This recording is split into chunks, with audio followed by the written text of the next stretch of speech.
Okay, good morning everyone. Today we'll be studying topic optical loss and gain. Loss and gain. So in this topic we'll be studying about the how the material will behave, or how we'll get the intensity of light will change when a particular light is interacts with a material. Okay, suppose we have a semiconductor material, and if light ray is interacting with it, what will be the change in its intensity, whether there will be attenuation or there will be amplification. So that all we are going to study in this topic. So now when we are talking about gain, always remember we are talking about the stimulated emission. In the stimulated emission, what happens? Stimulated emission, suppose this is the conduction band, we are talking about a semiconductor material. First of all, be clear that we are talking about a semiconductor material, so the band gap is less. It is about a 1 to 2 electron volt. So if this is the conduction band, this is the valence band, and if a light is incident on a material and if it interacts with a conduction band electron, then what happens? Since the conduction band electron already has energy, it is already in the excited state, it does not need any extra energy more. So what happens if this photon interacts with this excited state electron? It induces this electron to de-excite and it passes. It just stimulates this electron. So this photon which we have incidented on this material just passes by stimulating this electron to de-excite, and due to this excitation one more photon is released. So in this process one extra photon is obtained, one due to the excitation and one due to the that we have incidented on this material. So in this process what happens? We are incidenting one photon and we are getting two photons. So this is the amplification of light, because you are incidenting one photon and you are getting two photons. So we call it gain, intensity, increase in the intensity of light. So we, in terms of the loss and gain, what we'll call it? We'll call it the optical gain, because the light is increasing, the photons are increasing in number. This process we call it stimulated emission. So whenever we are talking about gain, we have to talk about the stimulated emission. Okay, so now next is loss. When we are talking about loss, we will talk about absorption. In absorption there will be loss. Why? Because in absorption process, when a photon interacts with a material, it interacts with the valence band electron, and due to this it is absorbed. The electron in the valence band absorbs this photon and it gets excited to the conduction band. So in this process what happens? This photon is lost. This is no more there. So this photon is lost. So if this photon is getting absorbed, the intensity of light is getting decreased because photons are getting absorbed. So this energy of the photon is lost in the process of excitation of electron.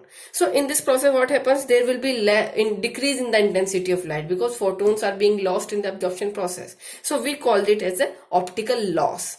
Okay, so these are very clear things. When we are talking about gain, we will talk about the stimulated emission, and when we are talking about the loss, we will talk about the absorption process. Now let us understand these things by taking a material. So now I am taking a cubic shape material, and in this cubic shape material, this is a material.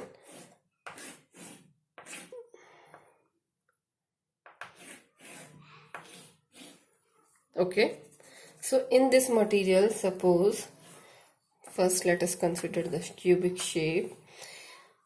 In this material, suppose this is your Z direction, this is your X direction, this is your Y direction.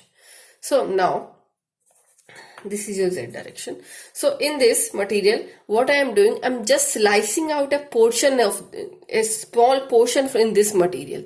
Means I am just taking one portion from this material and I will see the effect of light on that portion. So I am just slicing down a portion. How I will slice it down? So see it carefully. So I am just slicing down a portion like this.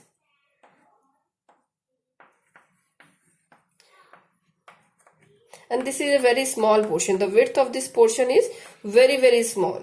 This is a small, infinitely small portion. Okay, so just I have cutted this portion like this. A slice I have cut, and just this slice I have kept outside.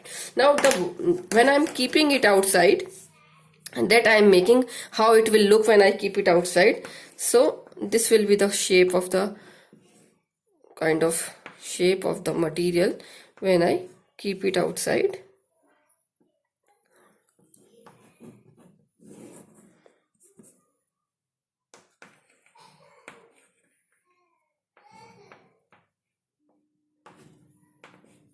So this is the portion that I have sliced out and kept it here. So now what I am saying, since this outer portion, let this has a z coordinate, okay, and the inner portion has coordinate z plus dz. The inner portion has coordinate z plus dz, and the outer portion has coordinate z. The width of this portion is now dz. So what we are saying, when I am slicing it out, this outer one has the coordinate z, this inner one has coordinate z plus dz, and the width is therefore dz of this portion.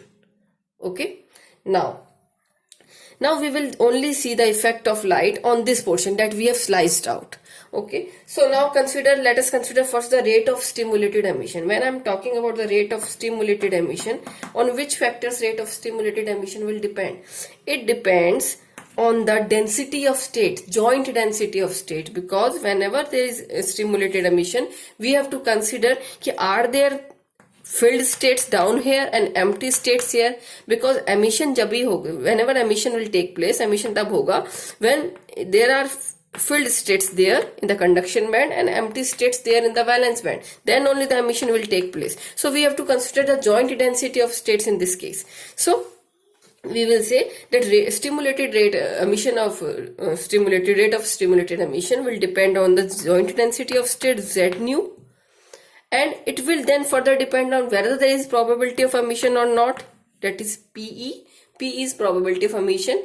And now on which it will depend? It will depend on the photon that we are incidenting on the material and that is interacting with the conduction band electron, because without it stimulated emission will not take place. So it will also depend on the photon, or we can say it will depend on the energy.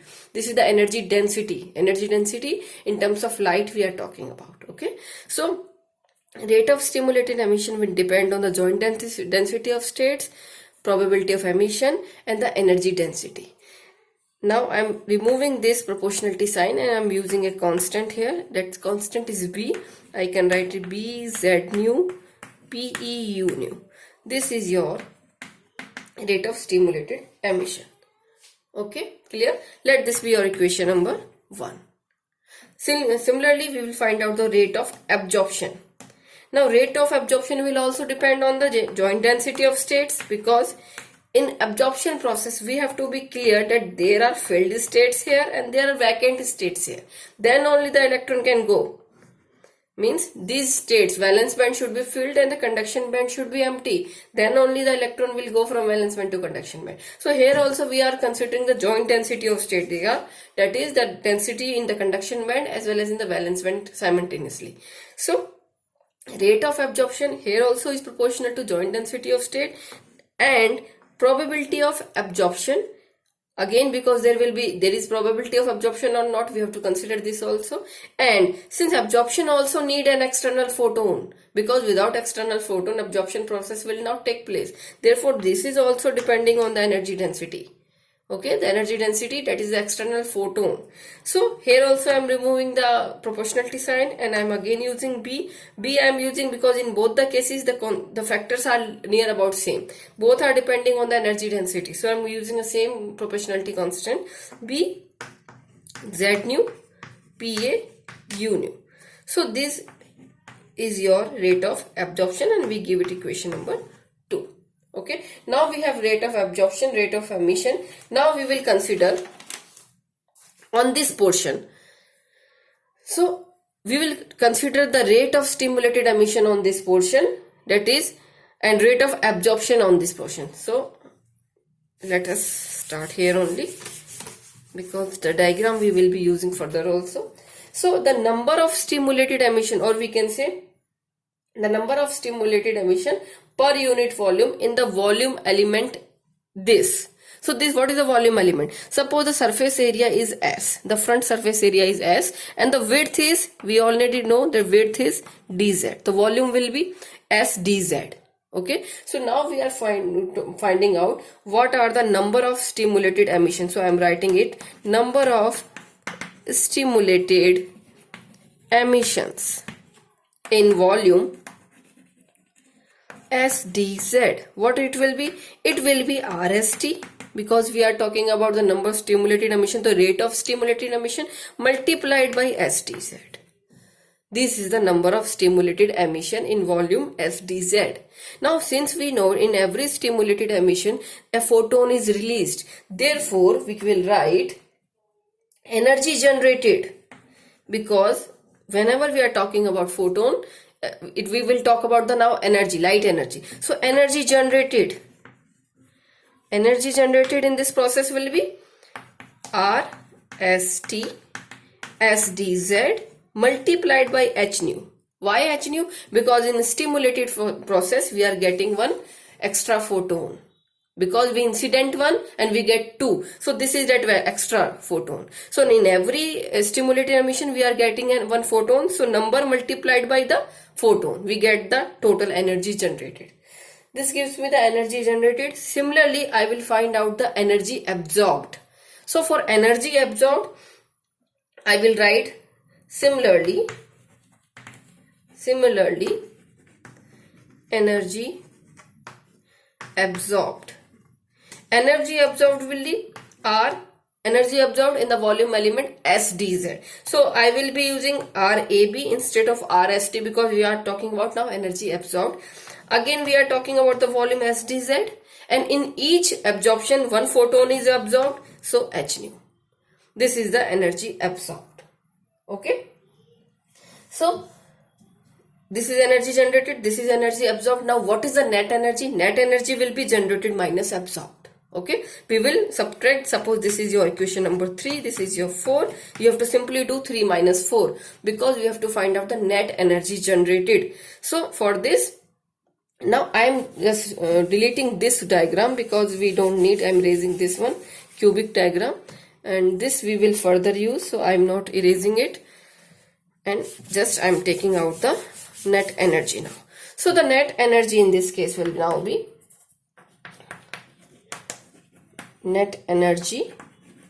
What will be the net energy? It will be generated minus absorbed. So I am taking common RST, I am taking in bracket RST minus RAB, and rest other things are common, SdZ h nu. I am keeping it like this only. Okay, so this is suppose your equation number 5. This we are getting this equation we are getting. Now the next thing, now we are going to find out energy generated in terms of irradiance also. Okay, what is irradiance? Irradiance is the energy per unit area per unit time. Energy incident on a material per unit area per unit time is the irradiance. Now suppose in terms of irradiance, when I am talking about, I am naming this front surface as X and the back surface, this back surface as Y. Okay, the surface area is S, but the name I have given to the front surface as X and the back surface as Y. And suppose we are incidenting light from this side, from the Z direction I am incidenting the light. When light is incidented, it will interact with the X surface, because this is the front surface face, this is the front face. So when light interacts with the X surface, we can say energy entering in the cross sectional area S. So we will write energy entering from face X. Energy entering from face X will be what? Suppose the irradiance I am naming it by I nu.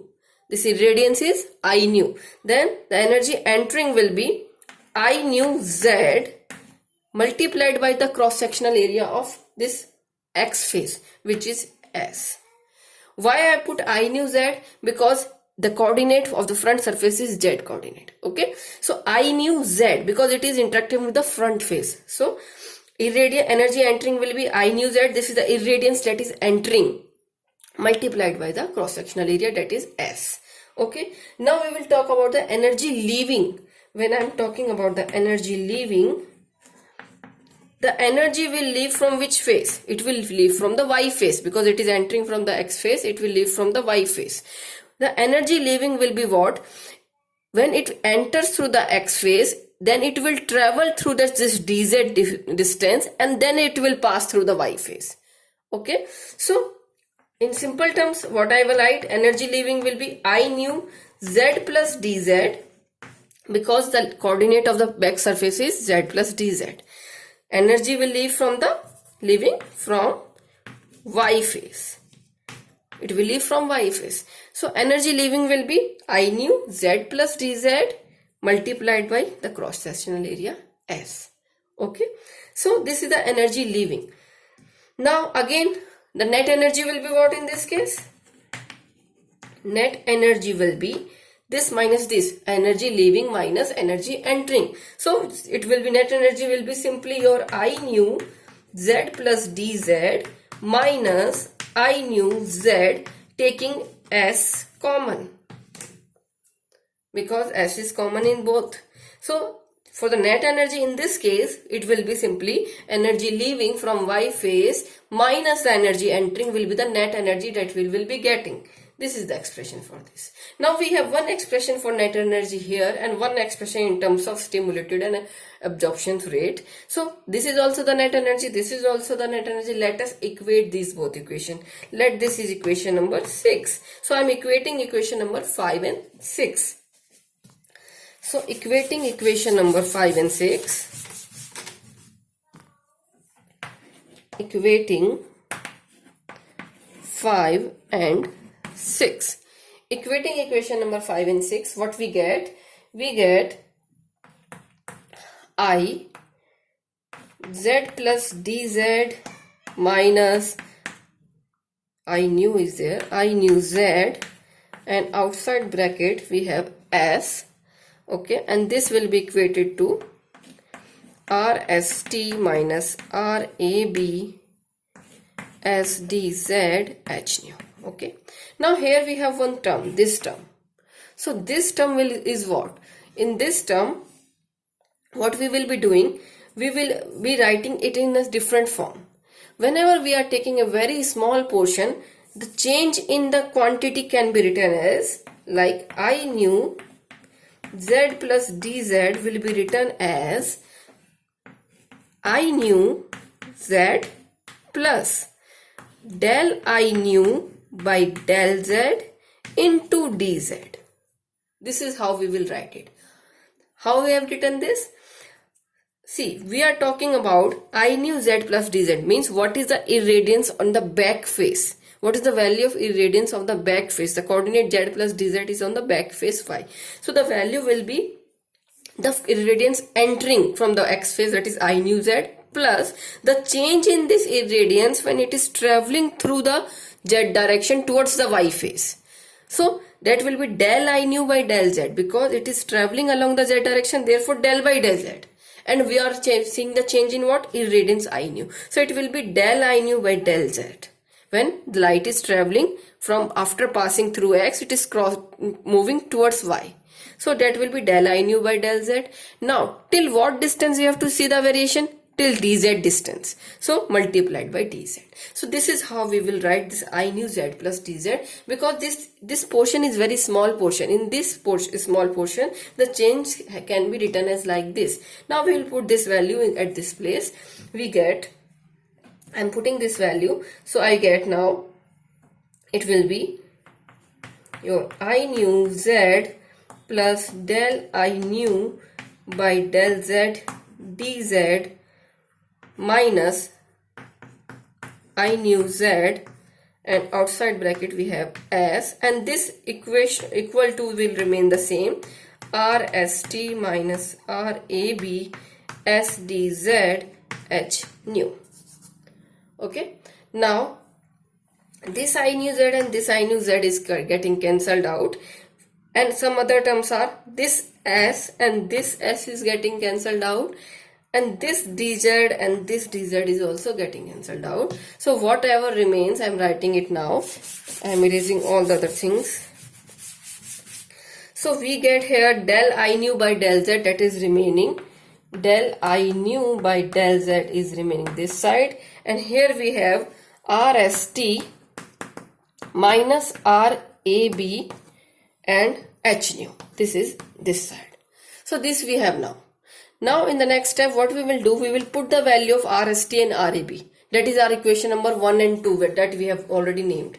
Equation number 1 and 2, we will be putting the value of RST and RAB in this equation. If we put the value, what we will get? Since this B, Z nu and U nu are common, because these terms are in both of these two things. So these I have taken common. What will remain now? PE minus PA and H nu in multiplication. Okay, this we get. Now we will be putting some other values. Other values means we will be putting the value of U nu. U nu is related with irradiance by the formula that U nu is I nu by velocity. This is what? This is velocity. I nu is irradiance. U nu is energy density. Okay. And this constant B we will be calculating using the Einstein relation. The Einstein relation is A by B equals to 8 pi H nu cube upon V cube. And since we know that A equals to 1 upon tau R. What is 1 upon tau R? Tau R is a radiative recombination time. Which means whenever electron and hole are recombining, a photon is releasing. So we call it radiative recombination. Okay. The value of A is 1 upon tau R. We put the value of A here, B as it is, and all the values here upon V cube, and we calculate the value of B, taking B this side, all the other things this side. So we get the value of V this, V cube upon tau R 8 pi H nu cube. Now put this value of B and this U nu in this equation. Okay, we'll be putting this value of B and this U nu in this equation. Okay, so next step I am putting that thing.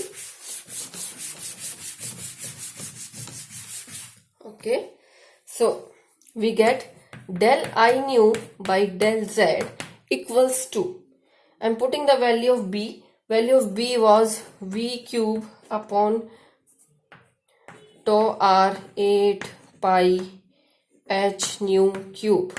This was the value of this. We had then Z nu upside.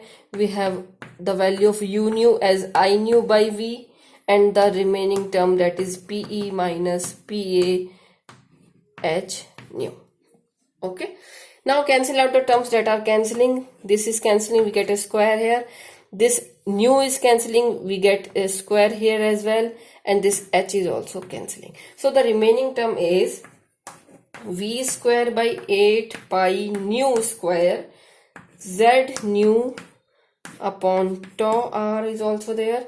We have PE minus PA and I nu is remaining. So this is what we get. This is what? This is del I nu by del Z. Means change in irradiance in moving towards the Z direction. Now what I am doing, I am taking this whole thing at giving it some other name.